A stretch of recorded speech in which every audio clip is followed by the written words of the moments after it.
Welcome to our meeting. This is a co-sponsored meeting of the China Society of Southern California, the Chinese Historical Society of Southern California, and the Textile Museum Associates. As you just heard, this program is being recorded, and I think one of the reasons why we were recording it is because I think this is probably going to be a very valuable and perhaps unique program on this subject. I don't know of too many other programs that will be on children's clothing of Chinese styles. Let me tell you how this program came to be.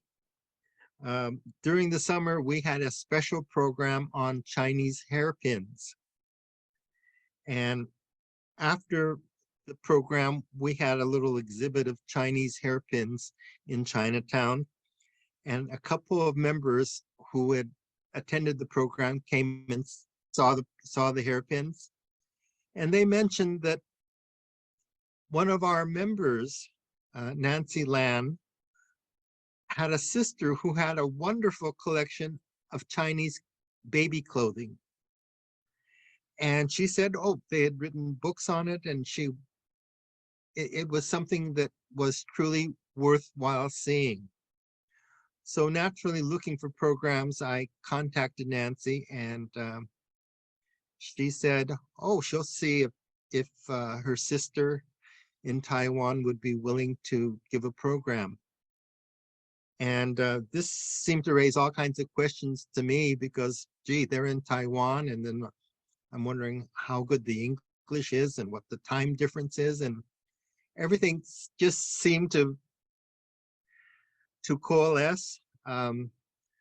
We were introduced to Nancy's niece, and we were told that even though we're halfway around the world, if we had a meeting at 7:00 p.m., it would be in the middle of the morning in Taiwan.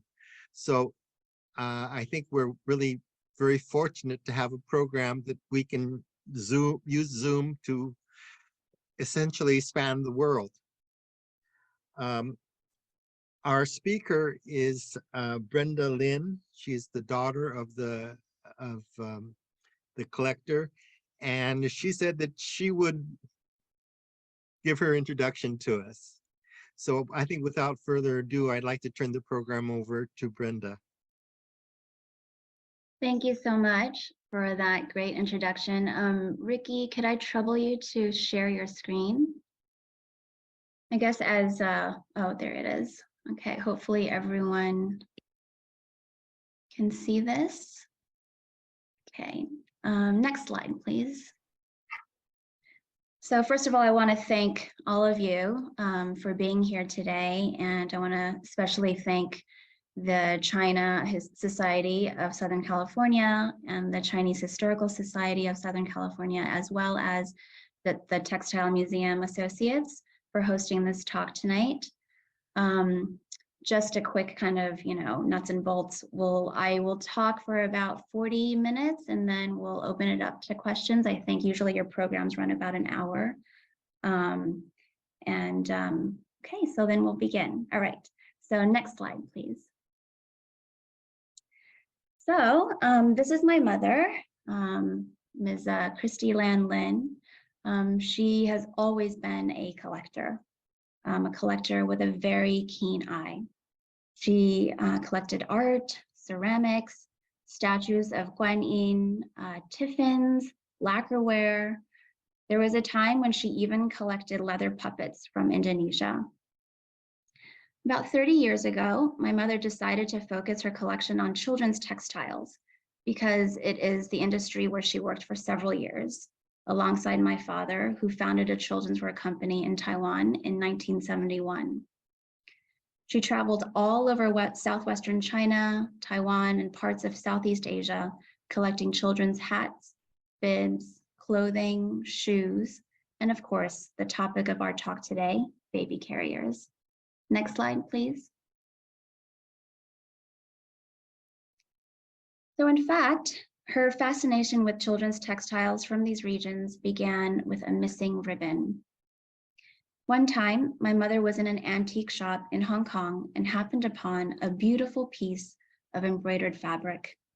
There was such intricate needlework and dazzling colors. She was immediately mesmerized. When she asked what it was she was looking at, the shop owner explained that this was a baby carrier from the Miao tribe in southwestern China. But there was no tie, she saw. How was the baby carried? The shopkeeper explained that often, when the baby had grown up, the family would cut off the baby carrier ties and, believing that the fabric was infused with this child's spirit, would either bury or burn or save it as a way to protect the grown child's spirit. My mother was so moved by this story.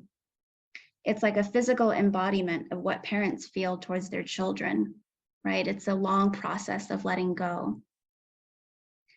If there was some way we could commemorate the time when they're entirely in our care and transform that into a wish for their happiness, it's kind of like magic.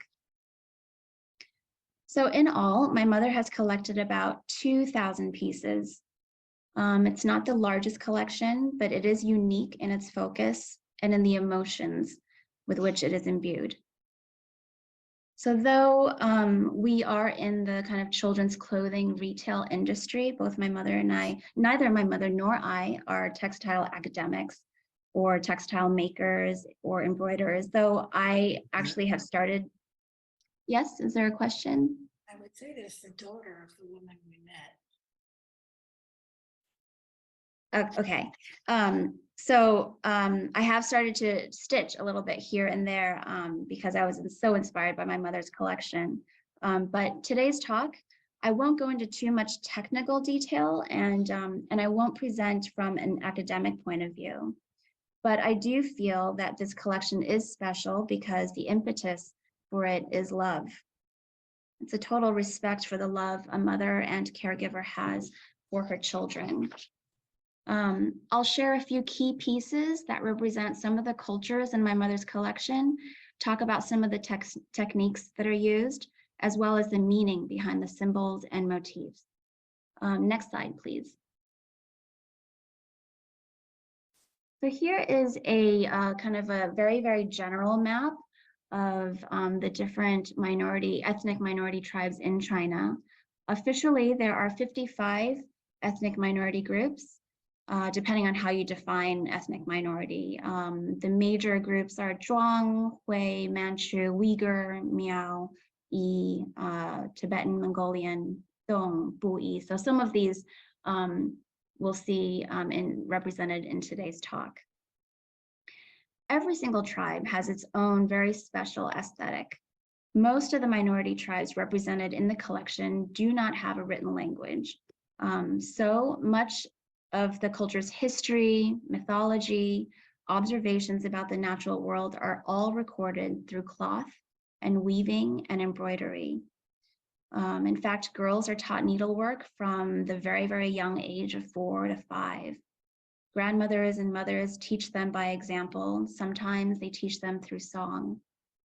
The ethos of the embroidery on textiles, especially on special garments such as the baby carrier, is that more is more.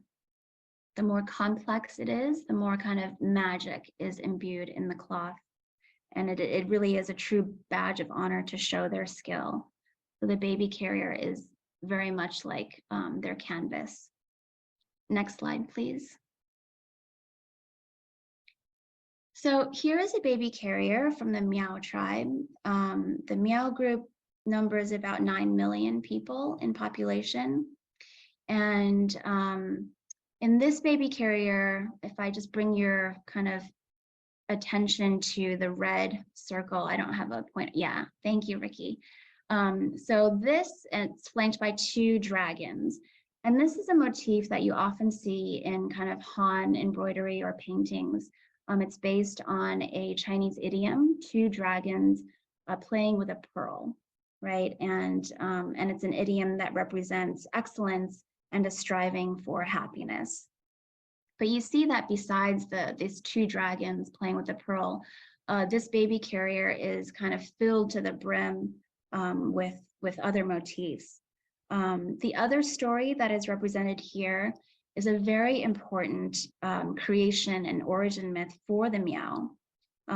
So the story has to do with, so now I'm actually gonna have to ask Ricky to look forward, to go hunting. It's kind of like the highlights when you were kids. But Ricky, can you see some butterflies in here? Yeah, if you can see, yep, there's lots of butterflies. And then on the bottom panel as well, there's a butterfly above the circle and the butterfly on the bottom, exactly. Okay, so this is a story about Butterfly Mama, which is, as I had mentioned, it's the origin myth for the Miao.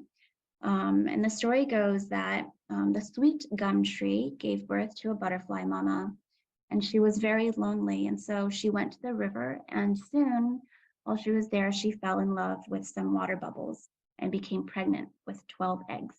I know it's a fantastical story, but you know, that's how myths work, right? It just, things that don't make sense in our kind of modern world make sense in these stories. But because the butterfly mama couldn't hatch the eggs, she enlisted the help of a bird called the qi yu bird. And Ricky, if you just circle, yeah, where your cursor is, exactly, that's the one. And then there's another one on the other side. This is the qi yu bird. So the bird helped kind of warm the eggs until they hatched. And when the eggs hatched, they became kind of 12 fantastical animals in the world, and one of which became the ancestor for the Miao people. Next slide, please. You'll see a kind of more detail. Yeah. This is the same baby carrier, but just in detail. And you'll see, you know, what's so special about Miao embroidery is kind of in its composition. So if we go back to the two birds on either side, you see that they're in different positions, right? The one on the right side has its wings kind of stretched out. It's almost like it's in mid-flight. Whereas the Qiyuniao, the bird on the left side, has its wings tucked in. And so it's not symmetrical, but you know, kind of put together, it all kind of makes sense, and it has its own balance. So the Miao see the birth of children as, you know, a passage from one world to another, and the mother's womb is a relay station. So the mother plays a very important role of facilitating this passage, which is really quite a magical journey. And this process is endowed with kind of many mysterious qualities. So that's why the baby carrier is such an important article of, I mean, it's an article of clothing in so many ways, right? Oftentimes in the Miao community, the grandmothers are the ones to make the baby carrier for the grandson. If it is a girl, usually the mom makes it, because the idea is that the baby carrier might encourage more girls to be born. So there is still that kind of concept that, you know, that boys are kind of more important than girls.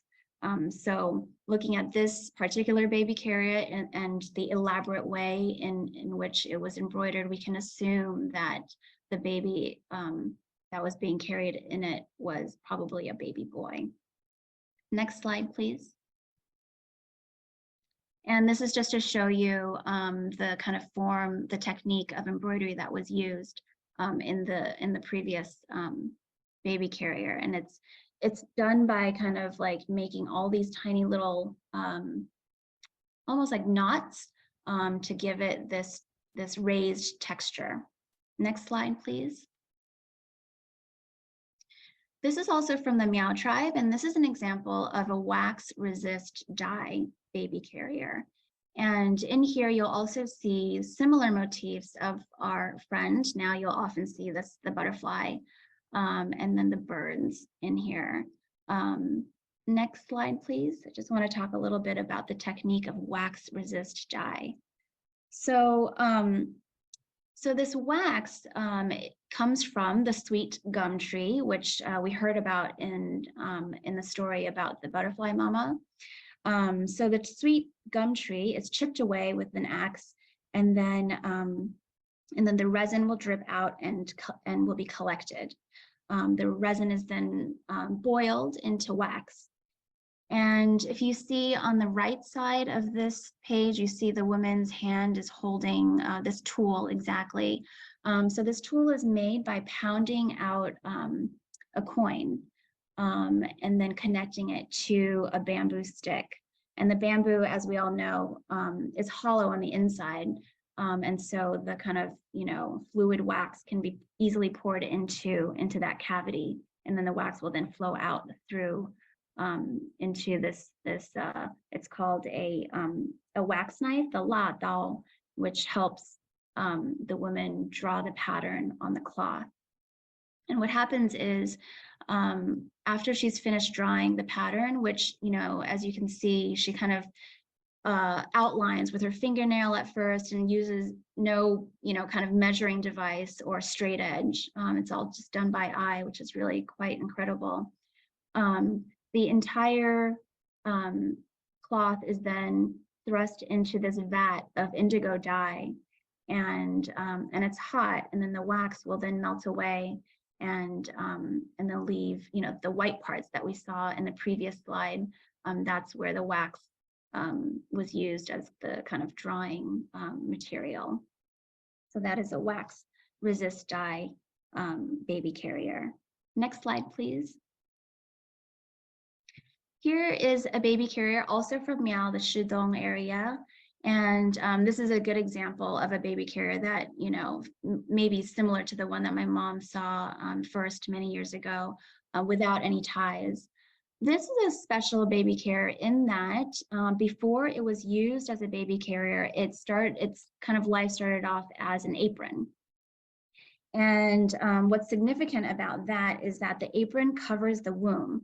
So it also has connections to fertility, which is, one of the main themes and motifs and concerns of many of these cultures is how to procreate, how to preserve, how to pass on. And so later on, this apron then was refashioned into a baby carrier. Next slide, please. So here's a detail of it, and we'll see in this kind of central diamond shape, this is, you see like a human figure and lots of mystical creatures. Again, this idea of human beings and mythical creatures coexisting without any kind of, harmoniously, right? There's no difference between humans and animals and creatures. In this kind of the second layer of this diamond shape, you'll see lots of other, like there may be rhinoceroses or other beasts.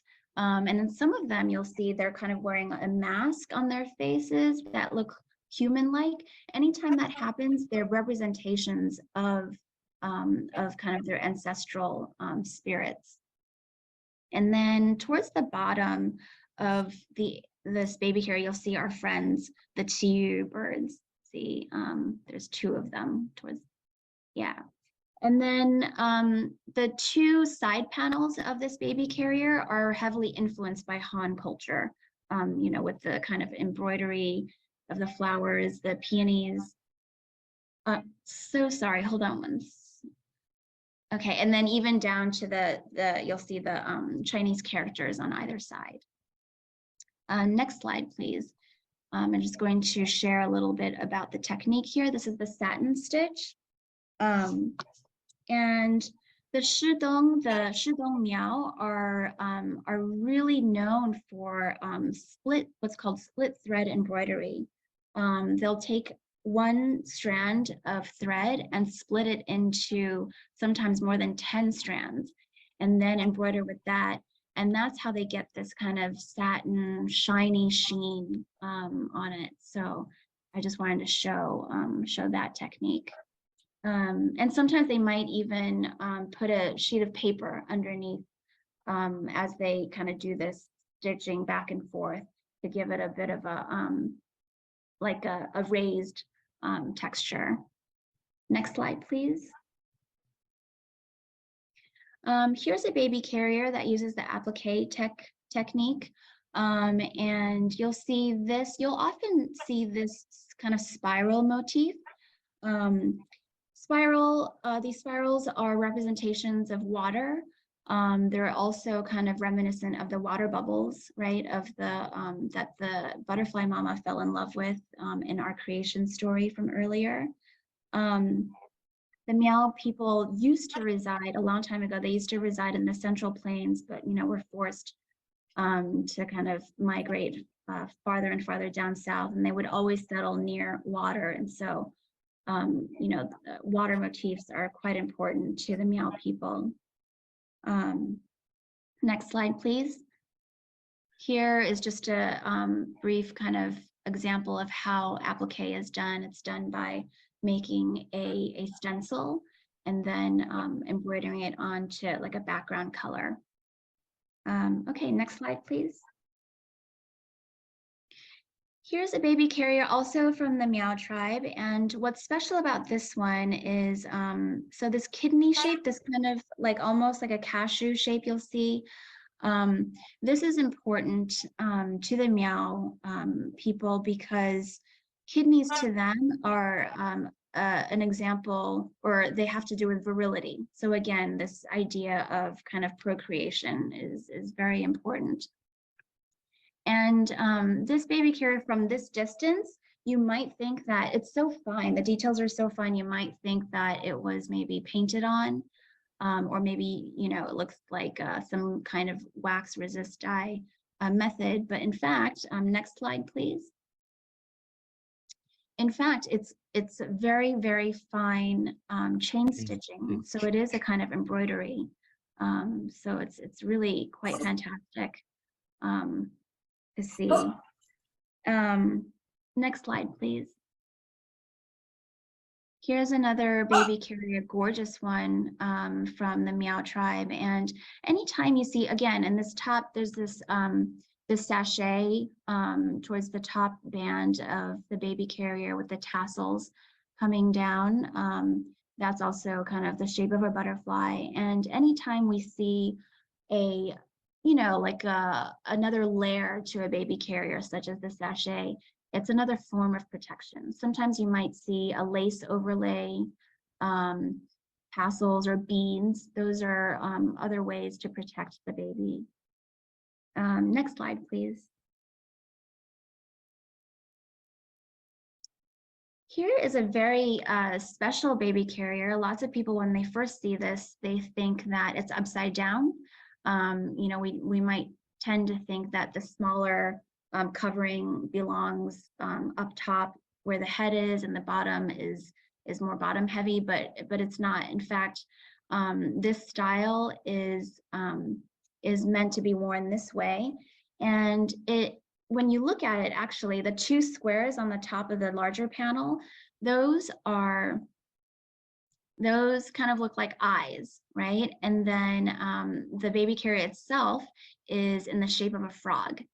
So you see the kind of like the splayed out hands and feet of the frog, and the larger front of the body with the two bulging eyes, and then the smaller kind of behind. The frog is also another important animal that's very much admired because frogs actually, when you kind of touch their skin, they can tell you, or they can help forecast the weather, right? Depending on how wet or dry their skin is. So they're seen as kind of prognosticators of the future. Frogs are also magical, much like the butterfly, because they go through metamorphosis. Also, they're amphibious, right? They can live in the water and on land. So you'll often see the frog. And so I love how this baby carrier itself is in the shape of a frog. And if you imagine a baby being carried on its mother's back, the baby also kind of looks like a frog, splayed out like that. And so this baby carrier is from Hunan, which is really close to where the Dong tribe reside, which we'll see next. So if I can have the next slide, please. Oh, I'm sorry, this is a close-up from the frog-shaped baby carrier. I just wanted to mention that, from a distance, that baby carrier looks like it was woven, but in fact, if you look at it up close, you'll see that actually it's embroidered. Okay, next slide, please. So here we have a baby carrier from the Dong tribe, and the Dong, their population is about 2.9 million now. And you will often see that they use lots of blacks and blues in their baby carrier designs.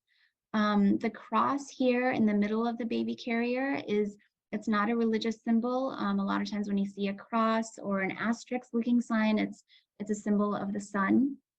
Sometimes it might be shaped like the wen, almost like the two backwards S's interlocking. In this baby carrier, you'll see the sash. I don't know if you can see on your screen, but it's got the shiny quality to it. Next slide, please. And we'll see here as well, the sash here also has the same shiny quality. The motif in the middle, you'll see this kind of, which looks like almost like a tic-tac-toe board. That is the Chinese character for water well, jing. And so that's a symbol of water. Next slide, please. I just want to share a little bit about how the shiny quality is achieved. They use lots of different materials. Sometimes it could be water buffalo, skin extract, or egg whites, or even pig's blood, and they beat it into the fabric and into the indigo fabric. And then after it's dried, it has this really shiny sheen on it, which also has a little bit of a water resistant kind of quality to it. Okay, next slide, please. So this last one from the Dong tribe, you'll see again, the heavy use of black. The Dong tribe, they're really enamored with stars in the night sky and astrology and kind of celestial beings. And so, this panel, the large panel here with the round motif in the middle, that is actually what they call a moonflower.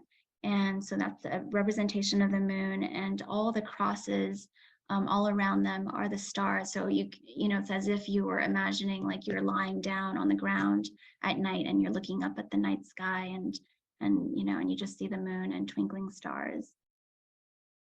Okay, next slide, please. This baby carrier is from the Buyi tribe, and the Buyi tribe numbers about 3 million people. This carrier is heavily influenced by Han culture, right? You'll see with the flowers, lots of fruits, birds. You'll see the little kind of round clusters. I think those are grapes. Grapes are also important, an important motif because, they're sweet, but also when you bite into them, they're full of seeds, and seeds again is a kind of representation for life and for procreation and abundance. And next slide, please. What's special about that Buyi tribe baby carrier is this kind of bullion knot technique, and that's done by kind of wrapping lots of thread around each stitch to give it this raised kind of bumpy texture. Next slide, please. This is from the Yi tribe, which their population is about 9 million people now. And this baby carrier motif is filled with the azalea flower. Where the Yi people reside in Guizhou, they live right next to the Baili Azalea Nature Reserve, which is kind of the largest nature reserve in the world for azaleas. And for the Yi people, azaleas are a symbol of beauty and good luck. Next slide, please. And you'll see in this next slide how just how kind of brilliant and vibrant these baby carriers look in the landscape. Next slide, please. This baby carrier is from the Yi tribe, from Yunnan, and you'll see in the top panel there, it's kind of used, it uses a running stitch, but it's probably been filled with some kind of batting, and so the running stitch kind of gives it like a quilted quality. And then on the bottom here, next slide, please. The bottom panel uses very, very fine cross stitching. And you'll see that, you know, again, the motifs are ones that we are now familiar with, lots of birds, flowers, and butterflies. Next slide, please. This baby carrier is from the Shui tribe. Now, the Shui tribe numbers only about 400,000 people now. And here you'll see, you know, you can see this on the left, a close-up of a butterfly motif. And you also see that they have sewn on a lot of metallic sequins. Anytime you see anything shiny, sometimes it might be little, you know, shiny mirrors, you know, sequins, coins even. This is yet another way to protect against evil spirits. And the Shui tribe, they're really known for this, this embroidery technique called the wrapped horsetail. Next slide, please. Kind of give you a brief example. So what they'll do is they'll kind of extract horsetails, long strands of horsetails, and then wrap the thread around it as they embroider. And again, it's to give their embroidery this raised texture. Okay, so next slide, I'm going to share, this is a baby carrier from Taiwan. And currently Taiwan recognizes 16 indigenous groups on the island, and the Taiwan tribe numbers about 100,000, only 100,000 to this day. You'll see the main motif in this baby carrier are these snakes. It's in Chinese, it's called the 百步蛇, the 100-step snake, and it's so called because it's so, the venom is so kind of poisonous that if you're ever bitten by a 100-step snake, you probably won't live for more than 100 steps. But it is an animal that is greatly admired for its kind of, you know, power in the Taiwan tribe. There are also many folk tales and myths that involve the 100-step snake. For example, there's a love story between the eagle and the snake, and because they can't be together, when you see the 100-step snake, you often see it kind of with its head looking upward at the eagle flying above. And this is the kind of stitch technique used here is a very, very tight cross stitch. So we see that needlework really links, if any of you do needlework of any kind, or maybe even knitting, you know the experience, right, of that tactile feeling. And when you're kind of, you know, in one, right, when you're at one with your work, it really links your inner heart with the outer appearance, with the physicality of the materials you're working with the spiritual and the magical. And in many ways, it links the self with family and further outward with the community. Next slide, please. Here, I'm just going to share, this is, you know, a very simple printed Hakka baby carrier from Taiwan. It's probably not as, it's not as old as, you know, the rest of the baby carriers I've shared in this presentation. It's probably from the 1950s, but I just wanted to share kind of, you know, another example of a baby carrier that was very prevalent in Taiwan. Next slide, please. This is another baby carrier from Taiwan, and some of you might be familiar with this floral print. It's kind of, over the last few years, it's become quite emblematic of kind of, you know, a very Taiwanese type floral print. And I'm going to move a little bit more towards talking about application of some of these, you know, ideas and motifs. Next slide, please. You'll see here in 2019, I think the Taiwan Tourism Board, they adopted a few subway cars in New York City, and you'll see that they've kind of, you know, re-wallpapered the subway car in this Taiwanese floral print. And it's just this really playful way of using print as a way to deliver a message about the spirit of a certain culture. So next slide, please. So along this vein, you know, as I'd mentioned before, our family business, you know, where my mother worked for many years, and I work now. We make children's clothing, and you will recognize this baby carrier from today's talk. It's the baby carrier that you know, doubled as an apron and then as a carrier. We, in 2016, had our designers kind of use it as an inspiration and apply a lot of the embroidery techniques into clothing that young children can wear today. Next slide, please. And similarly, this is another baby carrier that that already showed up in today's talk with the spirals. You know, we encourage our designers all the time to spend time with my mother's collection to kind of to understand the meanings and stories behind all of these motifs and apply it to modern children's wear. Next slide, please. We also regularly collaborate with, you know, design and fashion students from local universities here. So here you'll see on the left side is a piece from my mother's collection. This is not a baby carrier. It's like a pocket, like a removable pocket or purse.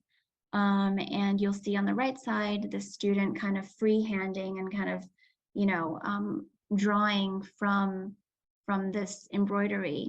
Next slide, please. And then ultimately turning it into a repeating pattern for a print. Next slide, please. And we continue to do this at our company each season. So this is an example of a print that you'll see in our collections right now, the 2022 Fall Winter collection. The inspiration is from this story on the left that you'll see in this little pocket. The story is about a little baby, this little naked baby you see towards the bottom of the pocket, who was abandoned in a forest, but very soon was, you know, cared for by a tiger, a phoenix, and an eagle. And so you'll see very similar motifs in the print that our designers have created on the right, tiger, dragon, flowers. And the idea is that, you know, to draw from that power of coexisting with the natural world, and not just the natural world, but the fantastical world, that is possible through stories and design. Next slide, please. And so this is what it might look like as applied to children's clothes. Next slide, please. And here's another one that's coming up for the spring in our 2023 spring designs. And, you know, Chinese people love anything that's round and sweet. And this one is a play on words. 连中三元 is an idiom that has to do with, you know, yuan as in the kind of civil service exams back in the day. And so, but yuan is also a homophone for round. And so here you'll see round motifs that are dragon eyes, lychees, and walnuts. And it's really all in service to kind of, you know, blessing and hoping for a child's academic success. Next slide, please. And this is kind of how it might look like as baby clothes. Next slide, please. So I'd like to just kind of end today's presentation on to return to this close-up of an embroidered baby carrier from the Miao tribe, which you might remember from one of my earlier slides. Notice that some of these flowers are unfinished. I don't know if you can see, there's a couple of these petals where you might imagine they kind of go dark. They're little holes. I don't know, Ricky, if you can see. Yes, exactly. Yep. Yeah, like there. And then there's one towards the bottom. Yep. Yeah. So sometimes something is purposefully left unfinished as a symbol of humility, as an acceptance of human fallibility and imperfection. And so I just wanted to kind of return to this because I think it's a wonderful place for me to end my presentation, to accept the ways in which maybe, you know, it might be imperfect or lacking, but it is my great hope that I was able to convey the spirit of my mother's collection. I have the great honor and responsibility of helping to take care of her collection. There is a German philosopher named Walter Benjamin who wrote an essay once about his library and about book collecting. And in it, he describes the passion of the collector and the collector's keen eye for pattern and story and beauty. And this is what my mother is as a collector. And it is what this collection embodies. Right now, I'm working on the digitization of the collection to make it even more accessible. Next slide, please. And I do hope that you will keep in touch and check our website for upcoming events. And if you ever have an idea for collaboration or you would like to see another category of the collection, we have hats, bibs, purses, and shoes and clothes. Please, you know, don't hesitate to get in touch. Or of course, even better, if you ever find yourself in Taiwan, I would love, be so happy to welcome you to our gallery and to introduce you to the collection kind of in person, because it's so different to kind of spend time with it face to face. Okay, so we're at about 45 minutes and I would love to open it up to questions if there are any.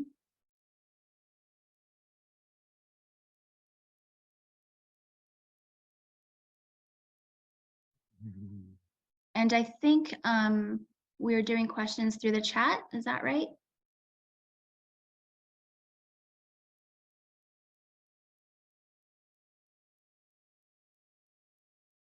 Yeah.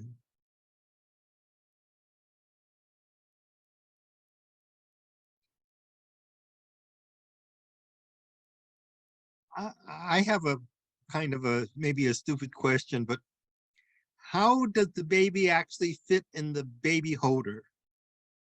I mean, it looks like you would slide out. Yeah, that's not a stupid question at all. It's not silly because, well, first of all, I think, as I'd mentioned before, sometimes a lot of the straps are cut off and saved, right? And so sometimes the baby carriers that you are seeing are not complete with all the straps. And as well, many of the baby carriers come in multiple pieces, right? So there might be, you know, one layer that straps the baby once and then another layer that then secures it even more tightly. So yeah, no, that's very fair question. And of course, yeah. and of course, you know, the babies would have been carried, you know, out in the fields, out to the markets, you know, so they had to be very securely fastened. Do they ever use, oh, that's a great question, Susan. Do they ever use the baby carriers to carry the baby in the front? Most of these are back carrying baby carriers. But nowadays, you know, I think also it depends on where you are in the world. In Southeast Asia, a lot of the baby carriers, some of the baby carriers my mom has collected are from Southeast Asia, and they're slings, and sometimes they're side carrying, almost diagonal. Which I think you saw in the Hakka style baby carrier. That was more like a side carrying sling. Okay. The question, I see a question here. Do these cultures continue to produce these baby carriers? Yes, they do. I don't know if it's as elaborate. So the ones that I showed you today, most of them are meant to be heirloom pieces, right? Baby carriers that are meant to be passed down. Most cultures will have a baby carrier that they use, you know, an everyday use type of carrier. And I should have included one, but, you know, they're very simple. not like the ones with the elaborate kind of embroidery. Okay, let me just try to catch up on some questions. Oh, another question from earlier about how do you preserve the textiles? That's a great question. So, so all of my mother's, textiles in the collection, we kind of wrap in acid-free paper, and then we try to handle them when we wear gloves because the oils in your fingers might affect it. When we do display them, we display it in a darkened room because light, material fabrics are very sensitive to light. And some of you might know, you've been to Taiwan. Taiwan is very, very humid. So we have the dehumidifier going all the time. But it's not uncommon for us sometimes to open up, a baby carrier and find little critters that have, made their way in there. Okay, let me just see.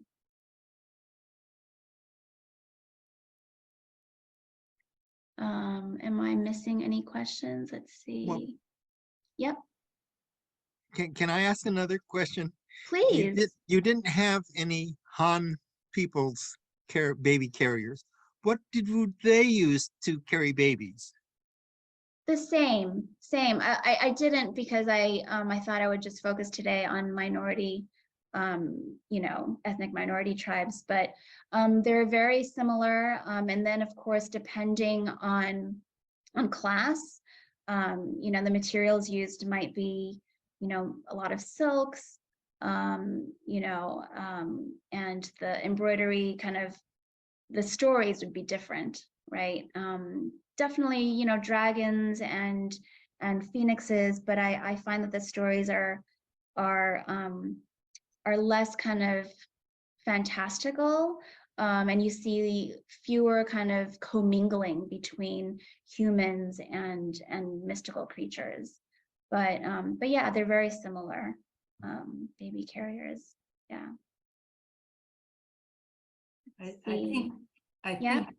I think the minority people kind of decorated with color and embroidery more than Han people. Actually, the Han people using the same way, except maybe using the big piece of cloth instead of having a lot of decoration. Well, the Yi people and the minority people in the southwestern China, even their clothing, their hairpiece are more decorated than the Han people. Yeah. I am just kind of going back to some of these questions. I have an interesting question here about, has anyone been putting their pets in the baby carriers? That's really interesting. I'm not sure. I don't know. But you're right that, people in Asia have kind of really come to love their pets and care for them in a way that, they dote on them. So I wouldn't be surprised. Let's see, there's another question. Are these baby carriers used in urban settings, and are there manufactured baby carriers? For sure. I mean, I think that now, like modern parents use baby carriers, and they're front carrying, side carrying, back carrying, but they're much more functional, than they are, I think, symbolic or imbued with the kind of hope that these baby carriers kind of, displayed. But yes, I think that you see, and especially now, I do feel that in modern parenting, you see, baby carriers aren't just for women, right? I definitely see a lot of dads using and wearing their babies. Okay, I just want to make sure. I have another question. Yes, please. Tell me, is a baby carrier made for each individual baby, or like in a family, or is it something that's handed down? I mean, Yeah, that's a great question. I think that a lot of times it is handed down. Um, as I had shared with the first baby carrier with the two dragons and the pearl, something like that probably was made especially because the family knew that there was going to be a baby boy. But I don't know that the very same kind of attention would be given to a coming, the birth of a baby girl. And so perhaps well, she, would the baby boy's baby carrier later be used by his younger sister? oh, that's a good question. Possibly, yeah, possibly, yeah. Yeah. Like you mean, is she allowed to, right? Yeah, Because I it was mean, is meant she for allowed, him. or would the parents Yeah, use it, or is it something that then has so kept. much spirit of the baby in it that it would be something exclusive to that baby? Yeah. That's a good question. I can't say actually. I don't know. That's something that I'll have to check up on. But I think you're right. Probably you're right that this idea that each baby carrier is kind of infused with that particular baby's spirit. It might be not taboo, but it is specific to that one baby. Yeah. Um, And here's another question. Let's see, along the lines, did they ever add items? For example, boy carrier for baby sister gets flowers added to it. Oh, right. So added elements to make it kind of more gender or personality specific. Um, maybe, yeah, maybe. Um, Although nowadays, I mean, I don't know about now. I mean, nowadays everything is so fluid, right? And not so gender specific. Um, yeah. So Are the Leah, minorities still keeping this tradition, or I mean, are they modernizing and yeah, using simpler I think things? they are. I think they are, and I think I mean there was a time when my mother actually helped set up a workshop for young people to come and continue to learn, right? The old craft.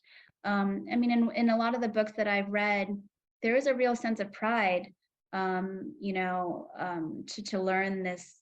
And it's not just a craft, and as I had kind of shared earlier, because a lot of these cultures don't have a written language, um, this kind of embroidery and weaving, it is their written language, right? That is really how history is recorded. And in some cultures, they actually even call this kind of script nu shu, like female script. And so what's interesting is sometimes, kids might not, girls specifically might not go to school. The irony being that, not going to school, they actually stay home and are able to really learn the real language of their culture, which I think is quite beautiful. So, yeah. A It's few great. lectures ago, we had a talk on rank badges, and the speaker said that many of the rank badges were made professionally by men. Do men also make baby carrier embroideries? I Do don't they think have an embroidery tradition in the minority tribes? for men, not that I know of. Yeah, I don't think so. Um, Yeah, I mean, I think that, the tradition, and this I think spans across cultures, the idea of textiles and string, working with string and thread, is considered quote unquote women's work, right? I mean, traditionally. Um, I'm even thinking of just historically, um, I mean, yeah, again, this kind of, is cross-cultural, so that it's always been the women who spin, right? Spin kind of wool into yarn and thread, and then use it to then weave into fabric. and then decorate that fabric. And women have been doing this for, you know, for thousands and thousands of years. So, but that is an interesting question. Are men invited into this sphere now? Yeah.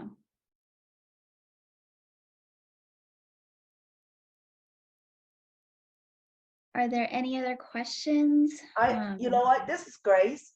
I grew up in Hong Kong. Maybe I can answer some of the question about the Han baby carrier, because Sure. more south, like the southern China, or even today in the Hong Kong area, most of the baby carrier they still use today is made out of just cloth, and it's very simple. They're not elaborate like before. They're being embroidery. However, most of those baby carriers are red color, for mostly elaborate the luck and prosperity for the babies. And as far as carry on, like is a baby carry pass one baby to another, yes, they're being used that way, because it's really not like older day. They preserve the baby carry. Those are just like a general use, day-to-day use. So I grew up, you know, wearing it, taking my nieces and nephews around, and I used to, you know, it is really wonderful because you don't have to worry about getting too hot or too cold. It's very comfortable for the babies, and I carry my niece and nephew, babysit them. I would go to the playground and play with them right on my back. I would do homework while I'm studying. So it's very, very handy for even today's world.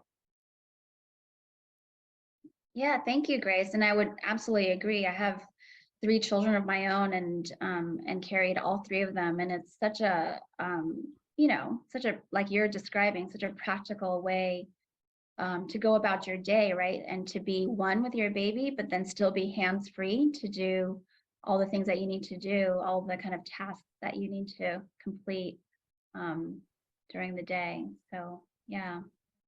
You can And that walk. kind of reminds me. Do they have baby carriers for twins? For twins. Yeah, I've seen, but I mean, yes, but I think probably just for newborns, because I can't imagine that being sustainable for very long. But they have these, the wraps, you know, very using knit, kind of very stretchy knit material that can kind of like wrap around your body. And I can see that, but I can't imagine that lasting very long. Yeah.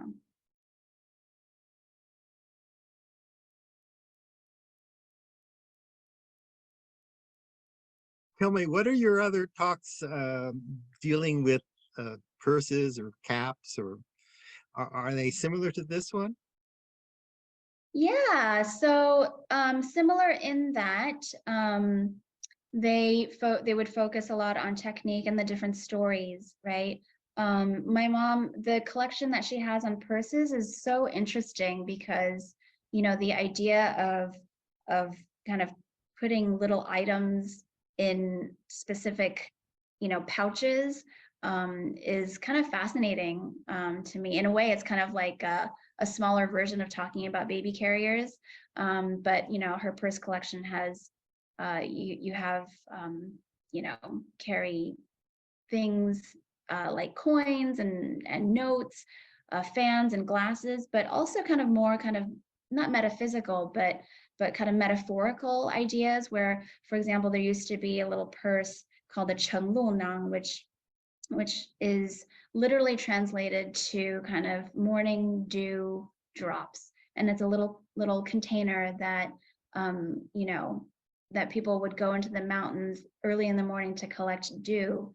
And then you would bring it back and then kind of drop it into your eyes to make your eyesight more clear, right? So they're all stories like that that are really fascinating.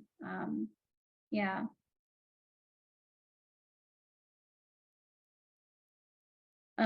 Great. I am just want to be respectful of everybody's time tonight, and I see that we're kind of at our at the end of our presentation, and I hope that everyone enjoyed it. And if you have, again, please feel free to get in touch if you have more questions or want to kind of talk more in detail about baby carriers or anything else in my mother's collection. But I really want to thank everyone for your time and for being together and for sharing this space this morning or this evening.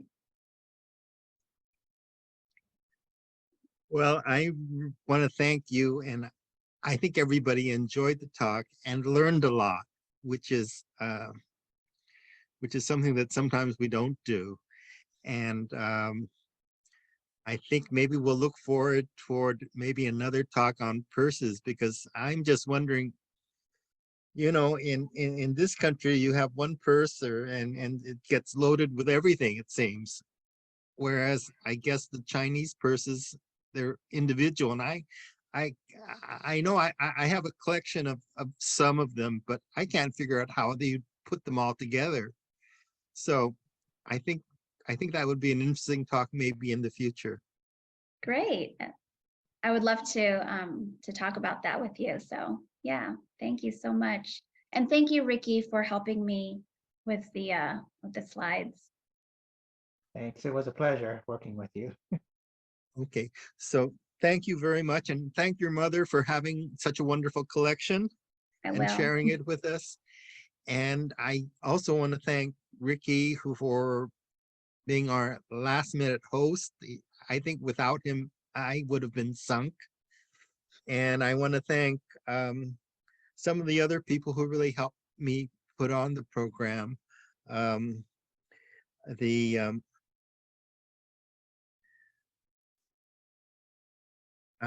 want to thank your aunt, who has also been very helpful with our China Society. We had a tour of the USC Pacific Asia Museum last month, and it was through her graces that we were able to have 2 tours, and that she personally was the docent for both of our tours, and I think everybody enjoyed it. So I want to thank Nancy for that, and to thank her also for helping arrange this program. I was almost at a loss when I first talked to her, because I thought, oh gee, you know, how are we going to have a Zoom program with you in Taiwan and us here? And she seemed to make everything seem so simple. And actually, it was a pretty simple program for us to organize. And I want to thank you again for that. You're so welcome. Such a pleasure.